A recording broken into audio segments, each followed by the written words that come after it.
Good morning, everyone. Do take advantage of the chat box to say hello and let us know where you're joining from this morning.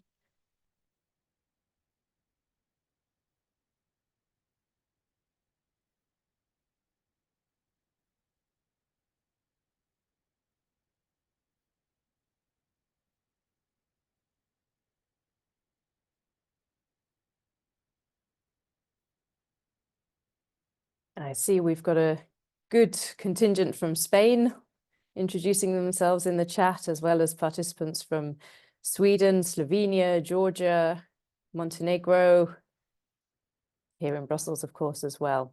All right, I think we'll get started. It's just past 10 o'clock. Welcome to this webinar on the future of external quality assurance, perspectives from the agencies. Of course, the formal revision of the ESG is getting closer and closer, and we have lots of activities ongoing that have been digging into the detail of what that might entail and what the consequences, implications would be across the higher education sector. Much of this is being done under the umbrella of the QA Fit project, which ENCA is coordinating with partners, our E4 partners, EUA, ESU, Eurasia, and EHEA, as well as a number of national partners, including the Finnish Quality Assurance Agency. And I'm delighted that Mirella is joining us here for this webinar today. Before we dig into the topic, I give you the usual practical information. We are recording this webinar, and the recording, as well as all the presentations, well, I say all the presentations, there is just one presentation. The recording and the presentation will be available on the ENCA website afterwards.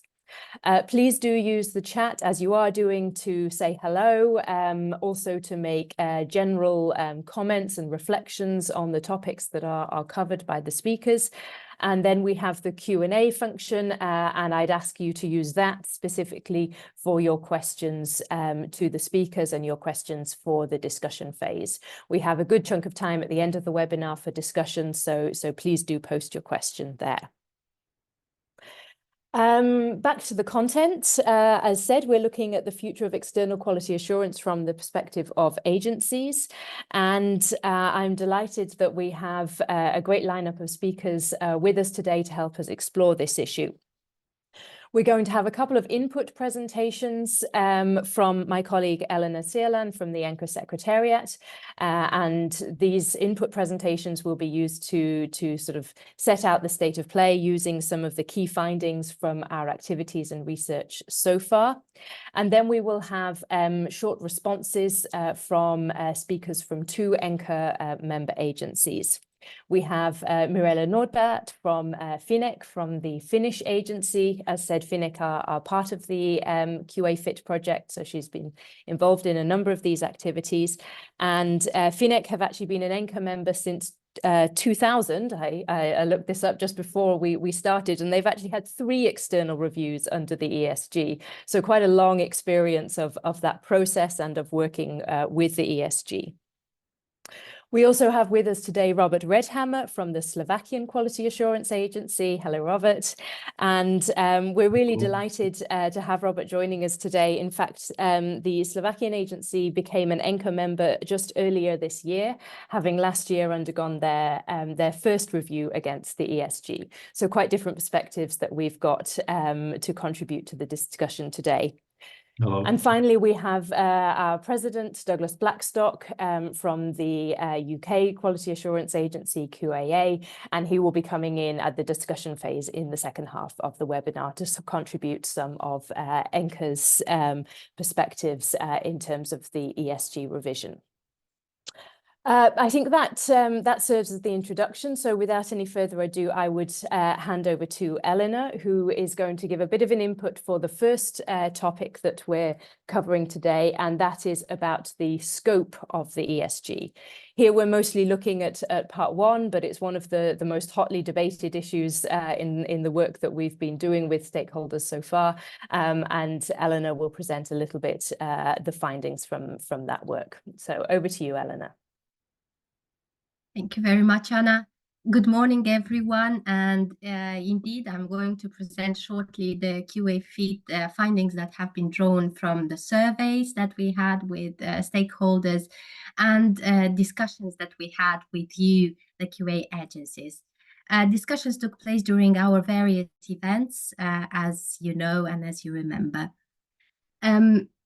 So first slide, and as Anna said, scope of the ESG is the topic, because one of the main discussion points has been the scope of the ESG, and mainly what should go in and what actually should not be included. We learned after the analysis of the 4 surveys completed by the stakeholders that the views were quite inconclusive regarding which elements should be in and in the revised ESG, because many of the topics were considered as being very important. And you can see that on the slide, on the graphs, there are quite different views, and it was the same picture in some other graphs on other questions that we had on elements to be included or not. So what we've learned, however, is that all stakeholders agree on the importance of the European quality assurance framework and that the ESG are needed and their basic principles are relevant. I'm sure you heard this message many times, but I just thought of repeating it once more because there are some things that all stakeholders agree on. And also, most stakeholders are in favor of including such topics as digitalization, research, but in relation to the links to learning and teaching missions of higher education, the third mission, academic freedom, and quality assurance agencies are also in favor of adding academic integrity, sustainability, as said, relationship with research and strategic management, inclusion and diversity. We are well aware that many agencies already cover these topics in their own criteria. So we've learned this from the surveys, but also from ENQA's work with agencies. So it is not to suggest that this is not already being done. It is rather a discussion about what needs to be done or what needs to be in the European level standards. It was also quite clear that stakeholders don't want ESG to focus only on standards, and that the guidelines are needed as they could provide examples and ideas for good practice, give more reference and support for enhancement and maybe even innovation. And in the discussions on the topic of scope, at the General Assembly workshop in October 2023, it was conveyed by the agencies that ESG need to be updated to reflect the latest developments, such as the ones in digitalization and the ones related to internationalization, for example. This message has been kind of put forward again by the agencies, but it was heard by us in our communities for quite some years already. It was also agreed that the ESG also needs to make a stronger reference to cross-cutting issues such as social dimension in higher education, fundamental values, and of course the links between the higher education missions, as there are tools and frameworks related to topics such as recognition and research that are very interlinked with quality assurance. The complementarity with these could be also something to be looked into.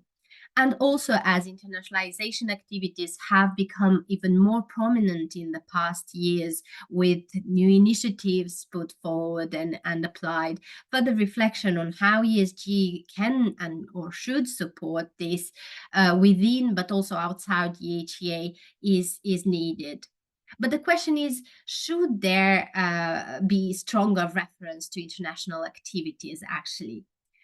We know it is already covered in the ESG introduction, but what agencies discussed was that there are possible ways to cover it even more explicitly.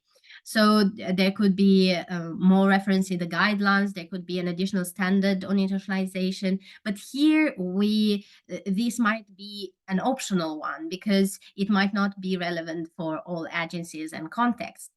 So any strong reference to international activities need to reflect the current developments in the field. Further on, again, in October discussions with agencies, the question of what could be removed from the ESG was also covered. It was suggested that maybe some Part 3 standards could become prerequisites for external evaluation, such as 3.1 activities, 3.2 official status, and 3.7 cyclical external review of agencies. Further, it was suggested that some standards could be merged. As you can see, 1.9 with 1.10, 2.2 with 2.3, 3.2 with 3.3. So there was quite a lot of discussion about around this and how actually these changes could work in the future. There could be also a need for clarification, and namely to clarify the formulation and the purpose of 2.7 complaints and appeals, so to reflect the diversity in the legal frameworks in the EHEA. And 3.4 thematic analysis was also discussed, and most of the discussion has been around redefining it and maybe even expanding the understanding of what is thematic analysis. Here in slide 4, I have a list of questions which Anna also mentioned and presented about in many of her presentations, because it is clear that there are still a number of fundamental questions when thinking about revision of the ESG, and these surely need further reflection. On the slide you see these. So first one, what needs to be regulated and at what level. You know, the key issue is that there are important topics that need to be reflected upon in the context of quality assurance, but should this belong to national or European level or even institutional level of regulation? That's the question. Also, in some systems there are other bodies that cover different issues, and then of course this has to be considered, and we need to be careful not to push everything on quality assurance. Then the next question, how can the ESG maintain its usage as a guidance framework and criteria for compliance? And well, the ESG need to remain generic enough in order to be applicable to all the diverse systems in the EHEA, but also detailed enough to serve as criteria for compliance. So there is this fine balance that needs to be kept. And another difficult balance is between enhancement and accountability.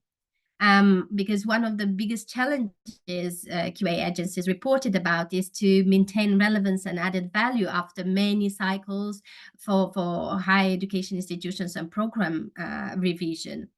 And of course, last but not least, can the ESG be future-proofed? Because they need to be applicable in the present, but also in the future. So that's another quite tricky question to keep in mind. With this, Anna, I will stop my presentation now.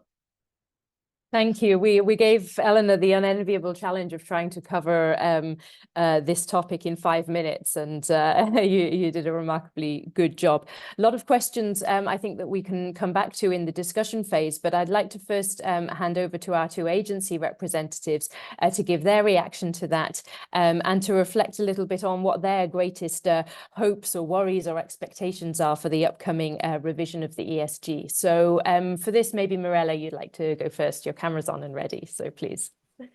Okay, thank you very much, Anna, and good morning to all colleagues across Europe, and thanks for inviting FINEC to take part in this webinar. Elena, you already touched upon the topic that many of us are actually doing this already. I think the discussion and debate about widening the scope is actually quite an old one for many of us. We've had that at national level for quite some time ago, and On the other hand, ESG, the flexibility it has provided has allowed us to do this. So we have been able to design our frameworks to meet the needs also at the national level and include all kinds of cross-cutting issues or the missions of higher education institutions in our framework. But the question is now that is this type of approach really, is it an appropriate approach for all agencies across Europe? I have a lot of question marks actually about, there's a lot of different cross-cutting issues, topics on the table now, and a big question mark about the revision process of the ESG. We have now survey data from the QA Fit project saying that it's inconclusive in terms of there's no topic that arises on top of any of the others. And now the revision process should take kind of consider all the latest developments. My question is really, which are the key latest developments in that sense, that the pace of change is so fast at the moment? Who decides in the end this is going to be a political process in the end? And a question if the ESG with a lot of new topics in it will meet the needs at the national level, so to say. And I think this current discussion has focused very much on the content, so to say, but I think when we start, or you start, the revision process of ESG, the key question that has been mentioned by also other speakers at other occasions is really to think about the purpose of the ESG. I think that's the key question for designing any evaluation framework. What are we trying to achieve? And actually, after that, the outcome of that discussion, then to start to think about actually what are the new issues or topics that we are going to include in the ESG. Also, in relation to if we are thinking about the future of the QA, and if our QA systems and approaches or our higher education institutions actually are future-proof, I think the approach and the methods are equally important in that respect. I think quality assurance has a tendency to be backward-looking in many from many aspects, and I think we need a shift in thinking in that as well. I mean, the changes affect us as well, and we need to kind of have more future-oriented approaches in QA. We can't just kind of drive the car and look in the mirror backwards all the time, asking about panel recommendations from 6 or 7 years ago and how you reacted to those. So we need to really build in the idea of change into our approaches as well. So be more in the present and look towards the future. And from that perspective also, building the capabilities of higher education institutions to future-proof themselves.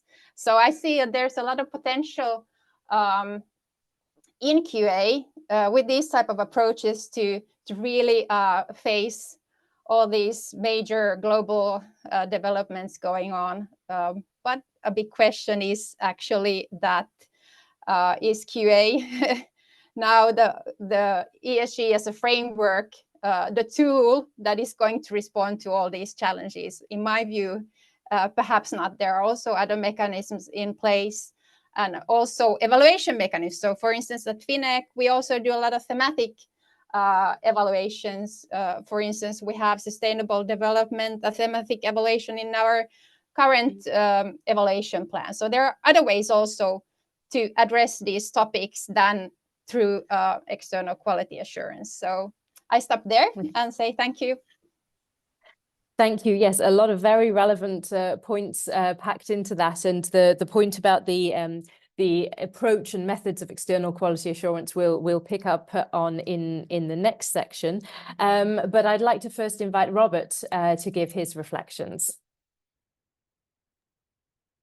Thank you very much for having me here. It's quite a difficult task to say in 5 minutes what we would like to change. But first of all, we are a new agency. So our mission was set it up as we would like to help to improve the quality of provision of higher education nationwide. So the main goal, the final goal, what we would like to achieve is the improvement of quality of the provision, and that's the key. So we have to introduce and implement the quality assurance, because before it was some kind of state approval of study programs, individual study programs from one point in the country. So we have to set up the criteria and push the change of thinking at the institution. So that was quite strong change. And for this task, the ESG was a very important norm, very important skeleton, some safe haven, safe harbor that we used for doing this implementation. So if you ask me what to change, whether I want to change something on ESG, so I will say no. But on the other hand, if you ask me what was the main difficulty or what was the difficulties, what are the difficulties? So I would say the language, because the ESG is using different language that is used at the institutions, at the higher education community. It's a bit different. Unfortunately, I don't know to explain it very clearly, but if you have a look on the content and inside, so there are different wordings, different structures, different things that the managers of the institutions are used or lectures. So we had to explain it, everything to explain it very clearly. So if I will use some examples, probably you know the quality assurance standards in US or in WFME. They are written differently. And I have some feeling that it's more closer to the language of the higher education. So this is some kind of feeling, but what is the core? The core is that we want to have high quality provision of the education. So it means students' achievements, the learning outcomes, and also the students' experience with the education. So, but when you read mainly the first part of the ESG, so you see that the red one, that's the words that are dealing with the outcomes. So the teaching, the provision. So all the rest is about the policies, regulations, procedures, and so on. I am not saying that it's not good, but it's different. It's different. So this might be about thinking, and of course you can write it differently. But now it's a question whether what will be the added value if we will rewrite all the standards, and what are the risks. So I'm not sure whether the added value or the reward will be higher than the risks, because always when you are opening some norm and you try to improve it, so there are risks to make it even more unclear or to make some damage, I would say. Generally, ESG is very well written. It's if you change something, so you may lost the balance with other parts. So there are always some risk to make some small changes or so even more changes. If we will put some additional requirements, so we will go farther from the focus to improve the quality of provision. That's the worry what we do have. If we will add artificial intelligence, that's here, and we have to deal with that. But I don't think we have to change the ESG because of additional tools. There will be a lot of other tools. The AI is not mature yet. It's risky. So why we should add some other requirements to the ESG? So I don't think this is the real. So again, I am quite close to say that the ESG is fine, and probably it's better to not to change it. Thanks. Thank you very much for those reflections. It's nice to hear that once in a while, somebody saying that not too much needs to be changed. And I think, you know, we do need to take on board the message that we shouldn't be changing for the sake of change. It should be really identifying something where there is an issue.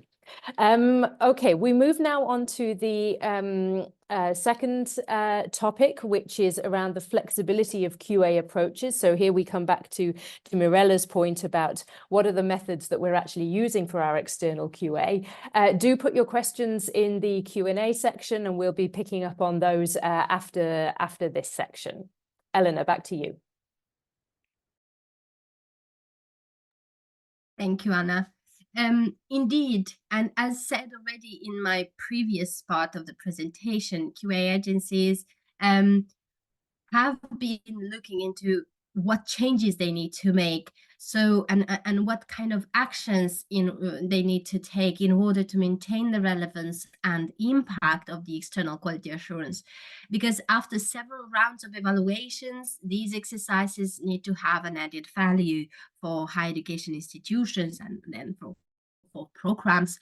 Among the actions that quality assurance agencies take are the update of the quality assurance framework, change of criteria after each evaluation, consultation with stakeholders, collaboration with higher education institutions, and these are quite extensive.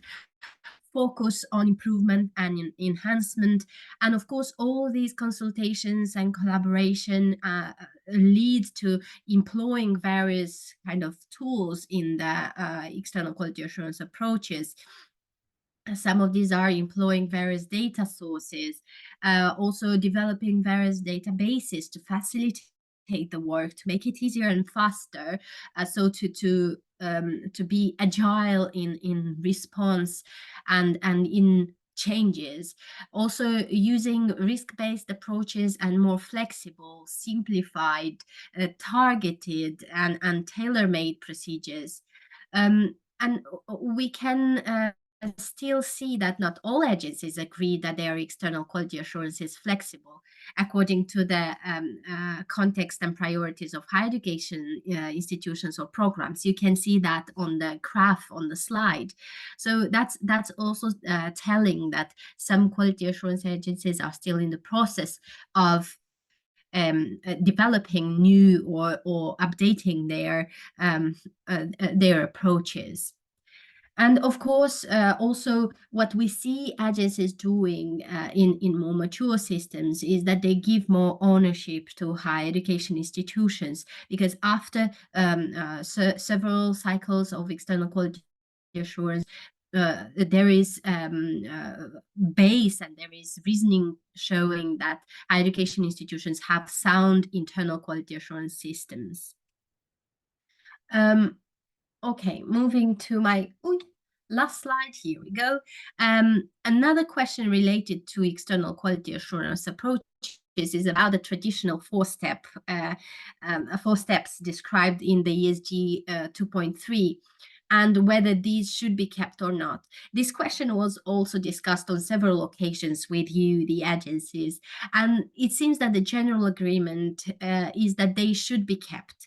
However, what was said is that it's not what the steps are, the core of the issue, but rather how they are used. So they need to be taken proportionally and you know, to use them so that they justify the approach. So for example, the extent of the site visit needs to be proportional, and the nature of the follow-up as well.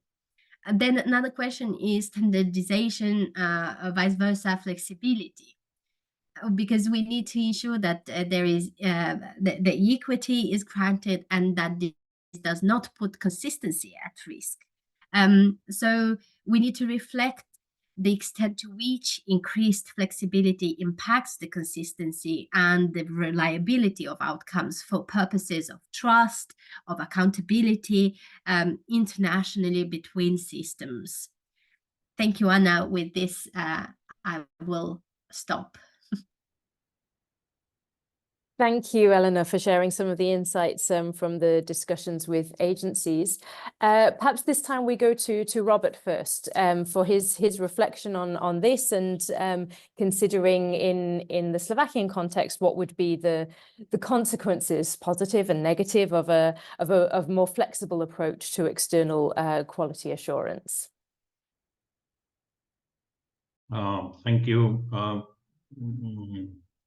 Flexibility, that's also a tricky issue, because what we need is a balance.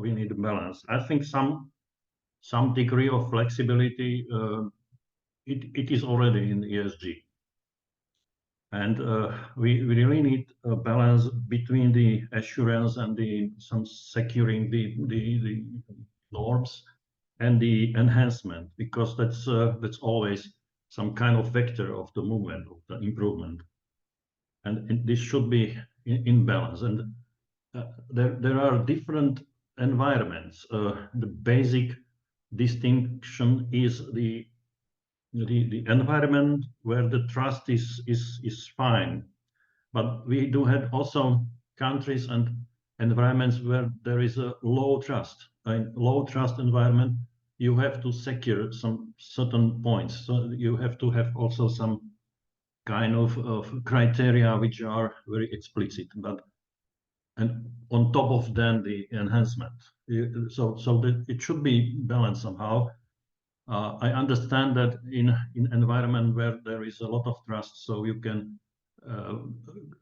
go maybe 90% on the enhancement part.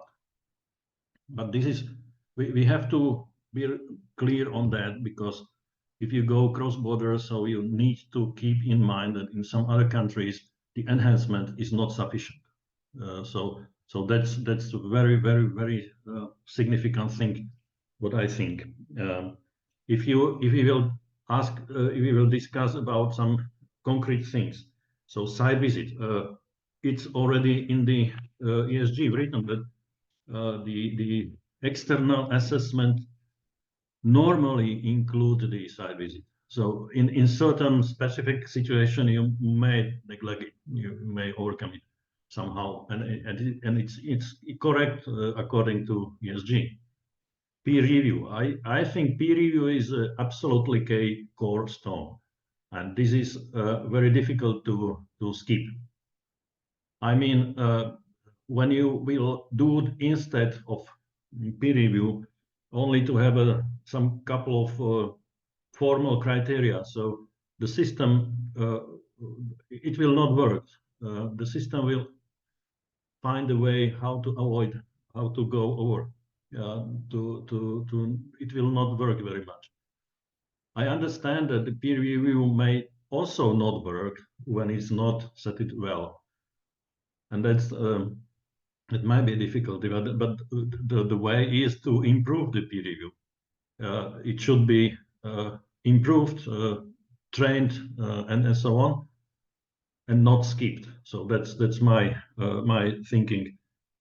What might be a place where the more flexibility could be done, it's the thematic analysis. There is a written that agency should do the regular thematic analysis, and I think that might be a bit more flexible, not just timely regular, but when there are some amount of information that could be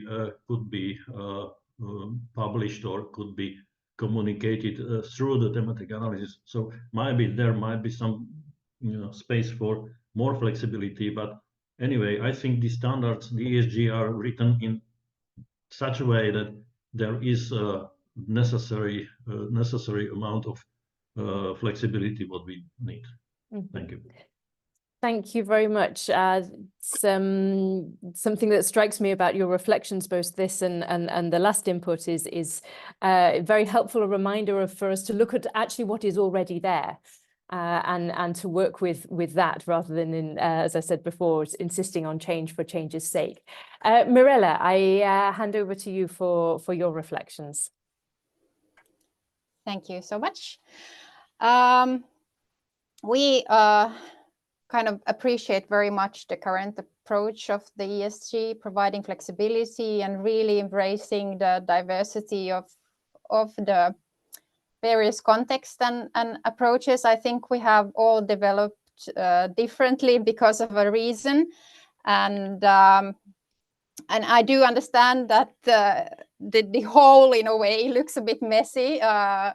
It's surprisingly diverse, the external quality assurance in Europe, but I still think that we would lose a lot. I don't know if a more unified prescribed approach in ESG is on the table, but I think we would lose a lot if we would lose that flexibility in the future. I think there is a tendency, in a way, to some extent, in external quality assurance, also in the discussion at European level, to focus on small nitty-gritty details, and I'm afraid we sometimes lose the sight of the big picture. So I think it's quite important to keep the standards quite open, to allow the flexibility in terms of the contents, the scope, and also in terms of the methods. I do agree with Robert. Actually, I wouldn't skip the peer review part. I think it's essential. We are evaluating higher education institutions, and especially in terms of traditional universities, our recommendations would have absolutely no effect in the institutions if they would be conducted by us in the agency or based on some other approach. But I think there's a lot of freedom in terms of the methods, and at FINEC we are trying to be innovative in that sense, and there would be a lot of possibilities to use more actually data also as part of the peer review processes, not only interviews. We introduced workshops as a data collection method, and now when we start to design our fourth cycle, I think we will be quite open to all kinds of methods in that process. So I think one of the success stories behind, or the success of the ESG, is really that it has been this flexible, and if there would be a big change in that direction, I think it probably would have a negative impact on the support of the framework and its relevance. So let's keep the flexibility also so in the future. Thank you. Indeed, thanks. I think actually the discussions that we've been having are not around losing any of that flexibility, but perhaps even allowing more flexibility. And, you know, in terms of more scope for the use of data, as you said, less sort of fixation on fixed cycles. And perhaps we pick up on a couple of those points again in the discussion, because we've also got a couple of questions in relation to those. But before that, I'd like to invite Douglas Blackstock, the ENCA president, to join us on screen and to give a few reflections from his side based on some of the discussions we've been having in the ENCA board about the future of the ESG, and also reflections you might have on the discussions that you've heard so far today. Good morning, Douglas. Thanks, Anna. And I think really interesting contributions from, obviously, Elena, with a range of evidence that's come out of the project so far. And we must be careful, because the QA Fit project is not rewriting the ESG. That task sits with the E4 and other partners. But also from Mirella, from an agency that's well established, has a long track record, and Robert, who's been involved in setting up a brand new agency. And therein lies the first issue. Whatever we do, we can't just cater for those who have got more developed and more mature systems and forget that there's countries that still don't even have a functioning agency and need to get onto the ladder, so to speak. But colleagues who've heard me speak on these issues before will know that one of the things I say constantly is, if you're going to read the European standards and guidelines, don't leap to parts 1, 2, and 3.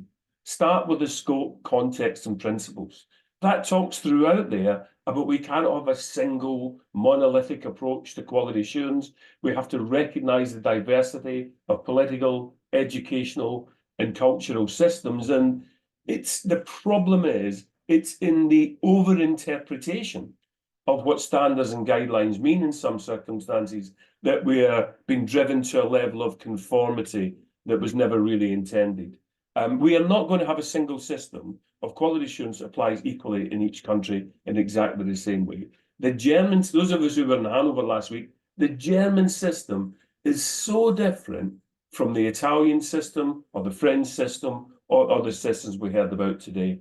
We've got systems that are purely on institutional evaluation and others that have got heavy reliance on program evaluation, but program accreditation. But even here in where I am in the UK, people keep saying we've got institutional level quality assurance, but actually we've got 160 professional bodies that accredit programs. So it's really, really diverse. But what I would say, based on the conversations, the European standards and guidelines must remain focused on learning and teaching, and I would add in the word assessment, because assessment is where this world is changing most rapidly. We might include some stronger references to cross-cutting issues such as academic values, social dimension, etc. But, you know, quality assurance isn't the bucket to solve all the problems of higher education. We'll make it so problematic that we'll achieve absolutely nothing. And in different countries, there are different peoples with responsibilities. I'm for flexibility. I'm for the ESG being interpreted as flexibly as possible. I've been, you know, colleagues who've been around a while, when I'm one of those that promoted the conversation as far back as Yerevan in 2019, that the ESG needed to evolve. So as Mirella said, we've got really powerful data tools. We've got really powerful learning analytics. We've had a rapid digitalization of delivery. We've got really different methods of assessment and new pedagogies developing.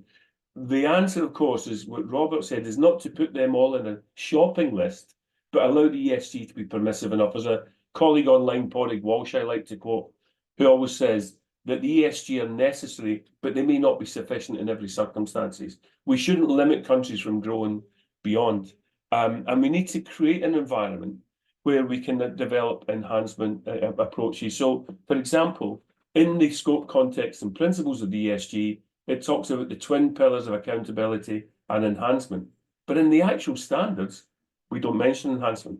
It's all about compliance. And what I really worry about is in the desire to get conformity and compliance by some, and I mean including the conduct of external reviews, we forget about the richness and diversity. But what I have to be absolutely clear on flexibility on the ESG, there should be no rolling back, as we've seen, on the independence of agencies, the level of political interference we keep coming across, political appointments to chairs of agency boards, removals of presidents of agencies by ministers is unacceptable. There should be no rolling back on student engagement, student involvement, and quality assurance. Quality assurance without the students misses out a key partner and the process, and no rolling back on transparency and the publication of quality assurance outcomes. I'm all in favour of thinking more about risk and thinking differently about cycles. You know, one of the criticisms of quality assurance is that we as agencies can't see a business model that doesn't involve repeated cycles of reviews. Well, actually, as part of a risk-based system, you should be able to think about reviewing different institutions on different cycles. But let's be clear, if the level of risk is not available publicly to the students, what you're doing is passing all the risk on to the student. So there are some key principles there that are really, really important. But I do think we also really need to think about as well. I'm increasingly concerned. UNESCO have made it clear for the last 2 years, we need to step up on the quality assurance of transnational education. And we, particularly in the EHEA, need to think much more clearly about what we need to be doing about the cross-border activities of agencies. We don't want the creation of a system where the reputation of all is damaged by the practice of a few bad actors. And so in some of these areas, we might need to toughen up the standards in the ESG, but at the same time, trying to create the flexibility for colleagues to operate effectively. So that's the sort of conversations that's been happening, not just with the board, but in meetings and conferences, and recognising that there's inputs from others as well. Thank you, Anna. Thank you very much, Douglas, for that. I want to pick up actually on the point of risk that you made just a moment ago, and risk-based approaches to quality assurance, because I think this ties in also quite nicely with one of the questions we have from the audience, from Daniela, talking about the removal of the kind of fixed cyclical review of agencies. Now, just as a clarification, I don't think that the conversations that we were having in the focus groups were really about removing this requirement, but rather about making it a prerequisite for undergoing a review rather than being one of the standards themselves. But still, it's an interesting question in terms of to what extent should we have flexibility in the cyclical review of institutions and programs. And some systems, like in the UK, Douglas, you might want to say a bit more in a moment, have a very flexible approach to that, where others are very fixed. And I wonder, Mirella and Robert, whether you have any reflections on the extent to which we should be quite flexible and free in adjusting cyclical approaches to external quality assurance depending on risk, real or perceived.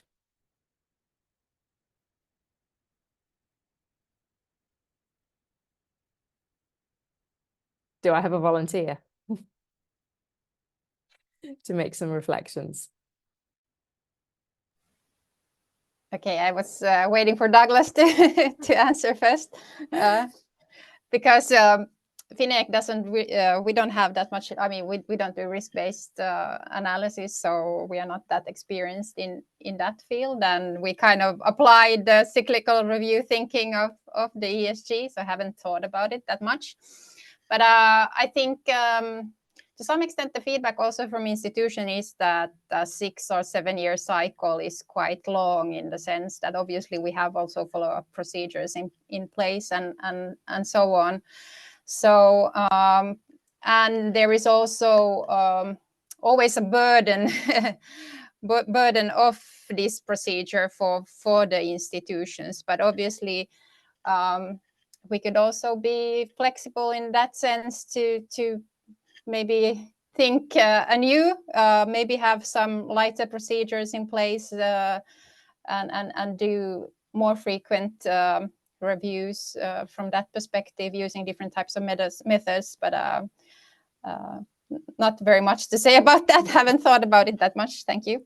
Well, maybe then, with your invitation, Mirella, I mentioned last week when we were in Hanover, a colleague of mine, former colleague who still does reviews for INCA, Stephen Jackson, wrote a paper for the UK system when he said there are diminishing marginal returns of repeated cycles of looking at the same thing.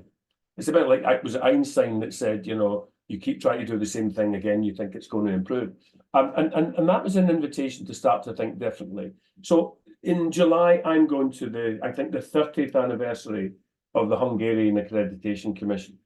There's a whole bunch of agencies that have been having 20, 25, 30-year anniversaries in the last year or two. You've got institutions now in many countries that have had 4 or 5 cycles of audit or program accreditation or institutional accreditation. Are we learning any different?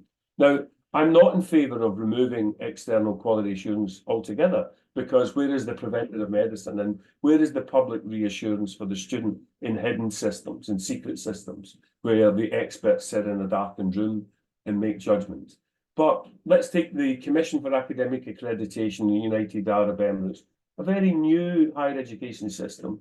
They've moved to a much more risk-based approach, where your accreditation or approval lasts for 3, 5, or 7 years, dependent upon the level of risk you present, the level of maturity of your institution, and the outcomes it's producing. So there is one example of a country and an agency thinking, why should we inflict the same burden on every institution every time, because our system's maturing and we're getting more trust in individual institutions. So it's not a one-size-fits-all, it's more flexible. NORCUT has been using, I think, is the longest standing risk-based QA system of anywhere that I can think of in the world. It's certainly, I remember them presenting it at INCA in Dublin in 2015 on that. But then if you take my home country, Scotland has shifted to an enhancement approach over 20 years ago. And that's still allowed within the ESG. They do a level of compliance checking, but they're much more concerned about the overall health of the system and their institutions than simply checking up on them. Thanks, Douglas. And I see we've had a comment from Kirsty in the audience, who's from the Royal College of Veterinary Surgeons in the UK, and they also have a system where they adjust the length of the cycle depending on the outcomes of the review or issues that come up during monitoring. Robert, could you envisage something like this in your agency? Well, we started with initial institutional accreditation. So in fact, this is a system approach. We are reviewing the internal system of quality assurance at the institution. So this is initial part. So we are looking forward to have the second time. So we are, in fact, this is a system that it's relying on the periodical evaluation. So we have to go through, and this is a keystone of this. This might be changed, and also there might be a change in the length of the period and so on. But I would never skip it because this is one of the key thing. So if we can change anything in the country, so this we will stay in place. Mirella. Yeah, I'm definitely for kind of changing the frameworks between the cycles, and we at FINEC in Finland, we just need to kind of renew ourselves for each cycle to bring the added value. But I was also thinking that what we, based on our experience, I mean, there's so many changes going on in higher education institutions. There are mergers, there's cases where everything has changed from management and so on, affecting actually the ensuring and improving the quality management systems. So in all cases, that if you have passed the, for instance, the audit for 6 years ago, could be actually that the situation is quite different second time around. So the development is not always linear, so to say, for the better. So yeah, just one thought. Mm-hmm. Thank you. I think for a final question, I want to come back to the debate on the scope of the ESG that we were having at the start of this webinar. And we've had a lot of discussion about whether we should be adding more detail, whether we should be adding more topics. Mirella, I think in the context of the QA Fit project, we've had some discussions about whether this implicitly means we are defining what we mean by the quality of education if we within the standards of the ESG add a lot more detail about some of these cross-cutting issues. Do you want to expand a little bit on that line of thinking? Yeah, that's my thinking. The minute you start to add more content and detail into the standard, you start to define what the quality of the activity actually is. And this is something that we need to be aware of, because it would be a change in the philosophy of the ESG, so to say. Evaluation is always about judging the value of something, and criteria are setting the quality of an activity, what is kind of expected. So now the standards are written in a quite broad format, and then you have the guidelines in a way that to some extent support perhaps the interpretation. So, and also from the perspective of the flexibility, that when we need to incorporate ESG into our national frameworks, the more actually you have detail and content in ESG actually ties our hands to do what we actually want to do. So in a way, until now, I mean, ESG has been the minimum in a way, and we always wanted to do more. And when we are kind of used to this type of working, it would be quite hard actually to go back. I think it would be going backwards in our development. And also it increases also the risk of relevance, having standards which perhaps are not relevant for every context when you have more description in the standards. That's my point of view. Thank you. Thank you. Robert, do you want to comment on that? I do not have a particular comments on that. The risk should be evaluated somehow. Well, I'm quite satisfied with the current ESG, so that's it. Thanks. Thank you. Okay, then we're rapidly running out of time, so we'll perhaps hand back to Douglas for any concluding reflections from his side, including maybe some reaction on what Mirella's comments were.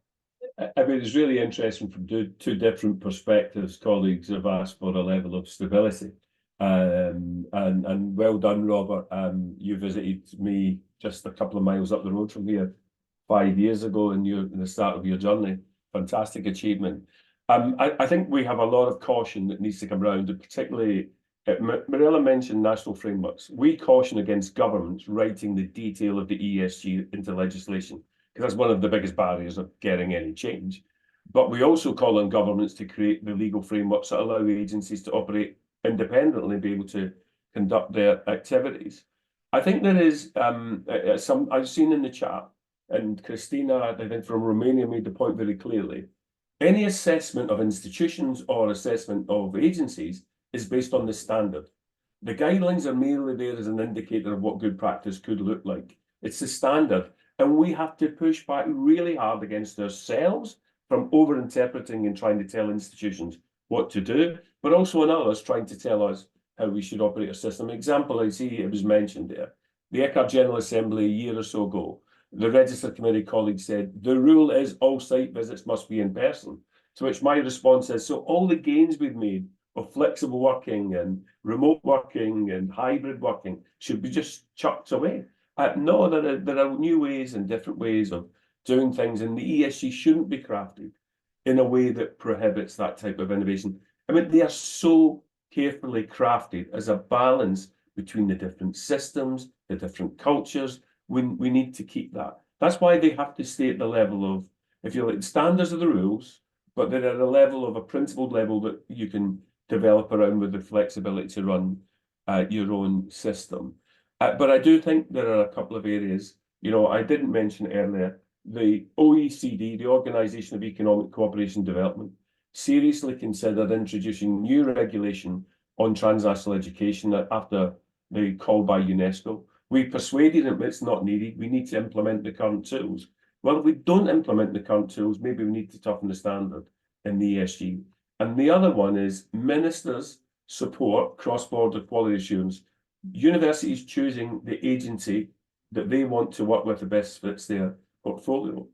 But what the permissive statement by ministers as for cross-border QA activities is you have to take into account the national context and the national requirements.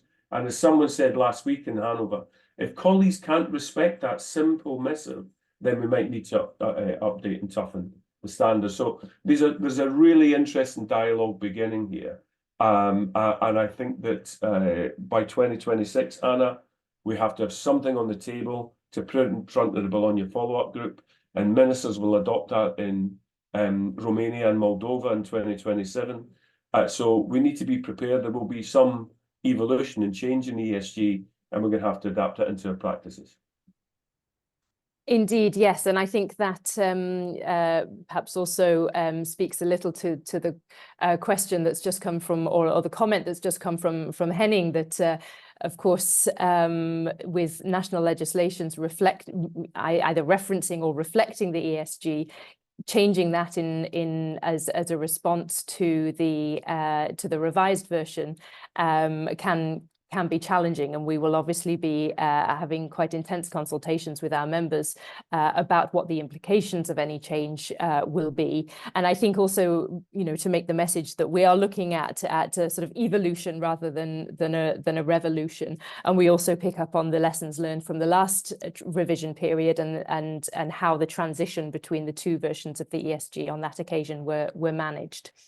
One final point I'll make, because it's come up a couple of times in the chat, is around the interpretation of the ESG.